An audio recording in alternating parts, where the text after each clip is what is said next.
दोस्तों, अमल की एकादशी के दिन आंवले के पेड़ की पूजा की जाती है। ऐसा कहा जाता है कि आंवले के पेड़ में भगवान विष्णु का वास होता है। भगवान श्री कृष्ण ने गीता में कहा है, मैं वृक्षों में पीपल के समान हूँ तथा तिथियों में एकादशी के समान हूँ, जो मनुष्य के लिए कल्याणकारी है। यह अमल की एकादशी सभी पापों का नाश कर व्यक्ति को मोक्ष की प्राप्ति कराने वाली है। इस एकादशी की महिमा को जानते हुए धर्मराज युधिष्ठिर बोले, हे जनार्दन, आपने फागुन के कृष्ण पक्ष की विजया एकादशी का सुंदर वर्णन करते हुए सुनाया। अब आप फागुन मास के शुक्ल पक्ष की एकादशी का क्या नाम है, इसकी क्या विधि है, कृपा कर मुझे बताएं। तब भगवान श्री कृष्ण बोले, हे राजन, फागुन मास के शुक्ल पक्ष की एकादशी का नाम अमल की एकादशी है। इस व्रत करने से समस्त पाप नष्ट हो जाते हैं तथा इसके प्रभाव से 1000 गोदान का फल प्राप्त होता है। इस व्रत करने से समस्त पाप नष्ट होते हैं। हे राजन, अब मैं आपको महर्षि वशिष्ठ जी द्वारा राजा मानधाता को सुनाई गई पौराणिक कथा सुनाता हूँ। ध्यानपूर्वक सुनिए। राजा मानधाता बोले, हे वशिष्ठ जी, यदि आप मुझ पर कृपा करें तो किसी ऐसे व्रत की कथा कहिए जिससे मेरा कल्याण हो। महर्षि वशिष्ठ बोले, हे राजन, सब व्रतों से उत्तम और अंत में मोक्ष देने वाली अमल की एकादशी के व्रत का मैं वर्णन करता हूँ। एक वैदिक नाम का नगर था जिसमें ब्राह्मण, क्षत्रिय, वैश्य और शूद्र चारों वर्ण आनंद सहित रहते थे। उस नगर में सदैव वेद ध्वनि गूंजती रहती थी तथा पापी दुराचारी नास्तिक लोग उस नगर में नहीं रहते थे। उस नगर में चंद्र नामक चंद्रवंशी राजा राज्य करता था। वह अत्यंत विद्वान तथा धर्मी था। उस नगर में कोई भी व्यक्ति दरिद्र व कंजूस नहीं था। सभी नगरवासी विष्णु भक्त थे तथा एकादशी का व्रत किया करते थे। एक समय फागुन मास के शुक्ल पक्ष की अमल की एकादशी आई।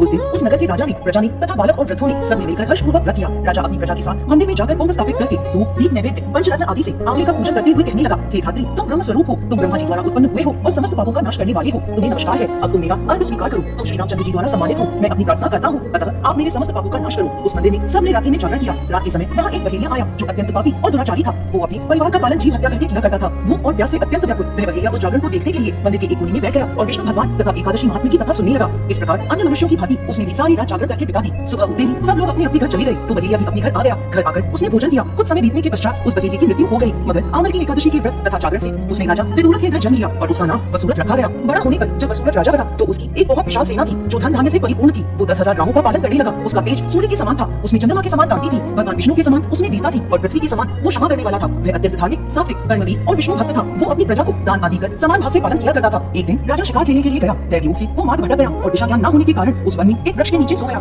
थोड़ी देर बाद पहाड़ी से वहाँ कुछ डाकू आए और राजा को अकेला देखकर मारो मारो कहते हुए उसकी ओर दौड़ पड़े। वो कहने लगे कि इस दुष्ट राजा ने हमारे माता पिता, पुत्र पौत्र आदि अनेक सामग्रियों को मारा है तथा देश से निकाल दिया है, अतः इसको अवश्य मरना चाहिए। ऐसा कहकर वो डाकू राजा को मारने दौड़े। अनेक प्रकार के अस्त्र शस्त्र उसके ऊपर फेंके। ये सब अस्त्र शस्त्र राजा के शरीर पर गिरते ही नष्ट हो जाते और उनका वार पुष्प के समान प्रतीत होता। अब उन डाकुओं के अस्त्र शस्त्र उल्टा उन्हीं पर प्रहार करने लगे जिससे वो डाकू मूर्छित होकर गिरने लगे। उसी समय राजा के शरीर से एक दिव्य स्त्री उत्पन्न हुई। वह स्त्री अत्यंत सुंदर होते हुए भी उसकी प्रकृति टेढ़ी थी। उसकी आंखों से लाल लाल अग्नि निकल रही थी जिससे वह दूसरे काल के समान प्रतीत होती थी। वह स्त्री डाकुओं को मारने दौड़ी और थोड़ी ही देर में सभी डाकुओं को मार दिया। जब राजा की नींद खुली तो डाकुओं को मरा देखकर वो सोचने लगा कि इन्हें किसने मारा, इस वन में मेरा हितैषी कौन है। वह ऐसा विचार कर ही रहा था कि तभी एक आकाशवाणी हुई, हे राजन, इस संसार में विष्णु भगवान की अतिरिक्त कौन तेरी सहायता कर सकता है। इस आकाशवाणी को सुनकर राजा अपने राज्य में आ गया और सुखपूर्वक राज्य करने लगा। महर्षि वशिष्ठ आगे कहते हैं, हे राजन, यह अमल की एकादशी के व्रत का प्रभाव था। जो मनुष्य इस अमल की एकादशी का व्रत करते हैं वे प्रत्येक कार्य में सफल होते हैं और अंत में विष्णु लोक को जाते हैं। जय श्री हरि विष्णु।